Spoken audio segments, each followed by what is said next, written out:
सो आपको क्या फ्रीलांस करना चाहिए या फिर जॉब करना चाहिए? तो आज के वीडियो में हम लिटरली क्लियर अप करने वाले हैं कि जॉब एंड फ्रीलांस का जो बीच का डिफरेंसेस है, क्या एडवांटेज है एंड क्या डिसएडवांटेजेस है, वो भी हम इस पूरे वीडियो में क्लियर करने वाले हैं। तो हेलो गाइस, मेरा नाम है रजत, आप देख रहे हैं VFX वर्ल्ड। एक और एपिसोड में आप सभी का स्वागत है। ये वीडियो बहुत ज़्यादा इन्फॉर्मेटिव होने वाला है, तो वीडियो को पूरा जरूर देखना एंड मेक श्योर इस वीडियो के एंड तक आपको एक प्रॉपर नॉलेज मिल जाएगा कि आपको एग्जैक्टली लाइफ में करना क्या है। तो बिना किसी देरी के लेट्स गेट स्टार्टेड।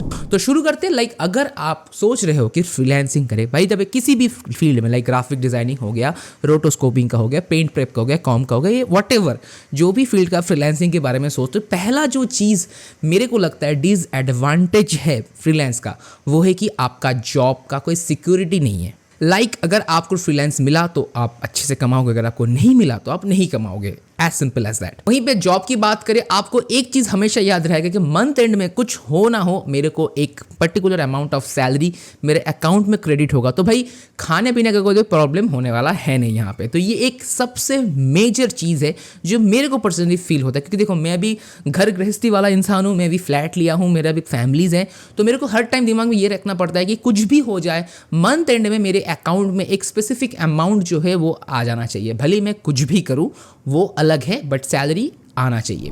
नेक्स्ट आते हैं, अगर आप फ्रीलांस कर रहे हो तो उसका एक सबसे बड़ा बेनिफिट ये है कि आपको किसी के अंडर काम करने की जरूरत नहीं है। आप खुद ही खुद का मालिक हो। हाँ, वहाँ पे भी डेडलाइंस मेंटेन करना पड़ता है, वहाँ पे भी टाइम पे देना पड़ता है। इनफैक्ट थोड़ा सा प्रेशर ज़्यादा रहता है, क्योंकि आप प्रेशर ज़्यादा लेते हो। ज़्यादा पैसा कमाने के चक्कर में आप क्या करते हो, सुबह एक शॉट, शाम को एक शॉट भेजने का वादा कर देते हो। जबकि प्रोडक्शन हाउस की बात करें, आपको स्पेसिफिकली सपोज 3 मैंडे मतलब 3 दिन का शॉट असाइन हुआ है, तो आप उस शॉट को 3 दिन तक ही करोगे, आराम से करोगे एंड देन आपको सबमिट कर दोगे और मंथ एंड में अगेन आपका सैलरी आ जाएगा। तो यहाँ पे प्रेशर उतना नहीं रहता जितना फ्रीलांस पे करते हो। तो ये वैरी करता है मैन टू मैन कि आप कितना प्रेशर लेना चाहते हो।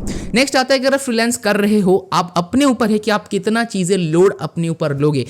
आप चाहो तो अपने अंदर टीम बिल्डअप कर सकते हो, जहां पे आप शॉट उठा के मल्टीपल लोगों के अंदर स्प्लिट कर सकते हो। तो क्या होगा, आपका प्रेशर कम हो जाएगा। So you will be some kind of मालिक और बॉस, एंड आप जो है शॉट्स को स्प्रेड कर रहे हो मल्टीपल आर्टिस्ट में से, जिनको आप थोड़े थोड़े अमाउंट ऑफ पैसा या फिर जो भी है उनको प्रोवाइड कर रहे हो। तो वो आपको करके दे रहे हैं, फाइनल करेक्शंस आप करके सबमिट कर रहे हो क्लाइंट को। तो वो काइंड ऑफ प्रोडक्शन हाउस ही बन रहा है धीरे धीरे in future. But production house की बात करें, वही सेम चीज आ जाता है। आप अपना काम करो, लीड को दिखाओ, लीड अप्रूव बोलेगा एंड बस अब घर जाओ, एंजॉय करो। अब एक सबसे बड़ा प्लस पॉइंट मैं बताता हूँ फ्रीलांसिंग का। अगर आप फ्रीलांसिंग कर रहे हो वो भी सीरियस वे में, तो आप उसको फ्यूचर में कंपनी फॉर्म भी कर सकते हो। तो इसमें क्या होगा, आपको बहुत सारे क्लाइंट्स का कॉन्टैक्ट्स मिलता है, क्लाइंट्स का भरोसा आप जीत सकते हो। आप सालों से 7-8 साल से फ्रीलांसिंग कर रहे हो, एक लंबे टाइम तक आप लोगों ने बहुत सारे क्लाइंट्स के साथ आपने डील किया है, बात किया है, शॉर्ट्स भेजे हैं, तो क्लाइंट्स भी हैप्पी हो रहे हैं। तो आपको एक टाइम पे आप चाहो तो एक छोटा सा प्रोडक्शन हाउस भी ओपन कर सकते हो, जहां पे आपके अंडर ऑलरेडी पहले से बहुत सारे आर्टिस्ट काम कर रहे हैं। तो आप उसको अप्रोच कर सकते हो, तो आप उनको हायर करके एक कंपनी फॉर्म कर सकते हो। बट वही चीज प्रोडक्शन हाउस में करके आप नहीं कर सकते, क्योंकि उनका ये एक रूल है कि आप कंपनी के अंदर रह के कंपनी के कोई भी क्लाइंट के साथ आप कुछ भी नहीं कर सकते। बिजनेस प्रपोजल तो आपको बैन कर दिया जाएगा। तो ये एक डिसएडवांटेज है प्रोडक्शन हाउस का। बट मेरे ख्याल से ये डिसएडवांटेज नहीं, ये रूल्स है, उस रूल्स को फॉलो हम सबको करना चाहिए। नेक्स्ट मोस्ट इंपॉर्टेंटली फ्रीलांसिंग का मार्केट। तो अभी देखो मोस्टली जो मूवीज बनता है वो इन हाउस मूवीज, मतलब जो मूवीज कंप्लीटली प्रोडक्शन हाउस के अंदर ही बनता है, वो बहुत कम हो चुका है। तो मोस्टली क्या होता है, सारे के सारे शॉट्स आउटसोर्स हो जाते हैं। आउटसोर्स मतलब फ्रीलांस हो जाता है। जैसे आप मुझे दिए, मैं 4 और लोगों को दिया, वो 4 लोग 2-3 और लोग उसको स्प्लिट किया। तो जितना ज़्यादा स्प्लिट होता है उतना ज़्यादा वो आउटसोर्सिंग बढ़ता है। तो इस चक्कर में क्या होता है, कभी कभी शॉट का क्वालिटी भी लूज हो जाता है, लेकिन प्रोजेक्ट्स बहुत जल्दी से जल्दी खत्म होता है। तो इसका फायदा यही है, फ्रीलांसिंग करवाने से या फिर करने से आपका मूवीज का प्रोजेक्ट्स बहुत फास्टली जो है खत्म होगा। बट वही प्रोडक्शन हाउस की बात करें, प्रोडक्शन हाउस में एक सर्टेन टाइम लिमिट वो लोग ले लेते हैं। हम इस पूरे प्रोजेक्ट्स को 255 डेज में या फिर 300 डेज में कंप्लीट करके देंगे। कभी कभी उससे पहले हम खत्म करके दे देते हैं, तो प्रॉफिट कंपनी खुद ले लेता है, आपको नहीं मिलता। आपको सिर्फ और सिर्फ सैलरी का ही जो आपको हर महीने मिलता है वही आपको मिलता है।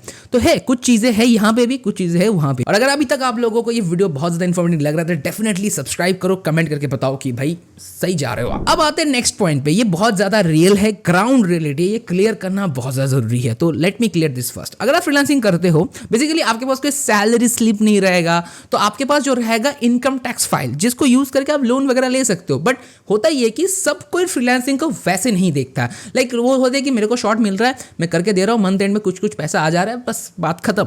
बट अगर आप सीरियसली करना चाहते हो देन आपको इनकम टैक्स फाइल क्लेम करना पड़ेगा, जिसके ऊपर बेस करके आप फ्यूचर में लोन वगैरह ले सकते हो। तो it means you are doing a business. But वही चीज़ अगर आप सैलरी एम्प्लॉयड हो, कहीं पे काम कर रहे हो, तो आपके पास सैलरी स्लिप रहेगा, फॉर्म 16 रहेगा, तो आपको लोन क्रेडिट कार्ड के लिए इतना झंझट देने की जरूरत नहीं है। तो हाँ, अगर आप जॉब करते हो तो आपको एक बेसिकली एक हेल्दी लाइफस्टाइल मिलता है, जहाँ पे आप जाओ, आराम से काम करो, आ जाओ घर पे एंड देन अपना बाकी का लाइफ एंजॉय करो। बट वही चीज़ अगर फ्रीलांस करते हो तो आपको हमेशा एक प्रेशर दिमाग पे बना रहेगा अगेन कि हमारा सिक्योरिटी क्या है, because we are a freelancer. अब मैं किसी को छोटा किसी को बड़ा नहीं दिखा रहा हूँ यहाँ पे, मैं बस एक फैक्ट आप लोगों के सामने यहाँ पे वीडियो के अंदर से आपको देने की कोशिश कर रहा हूँ। क्योंकि अगर आप लोगों में से बहुत सारे लोग ऐसे हैं जो सोचते हैं, इनफैक्ट बहुत सारे यूट्यूबर्स भी ऐसे ओपनली क्लेम करते हैं कि जॉब मत करो, फ्रीलांस करो, जॉब करके कोई फायदा है नहीं। बट अगर आप मुझसे पूछोगे, I will definitely suggest job करना बहुत ज़्यादा इंपॉर्टेंट है, बिकॉज आपका वर्क क्वालिटी इंक्रीज होता है, आपको टाइम मैनेजमेंट में हेल्प होता है, आपको वर्क कल्चर पता चलता है, एंड सबसे इंपॉर्टेंटली काम कैसे किया जाता है वो आपको जानने को या फिर सीखने को मिलता है। और उसी के साथ साथ team build up, team management, production management, short management, everything जो आप प्रोडक्शन हाउस से सीख सकते हो।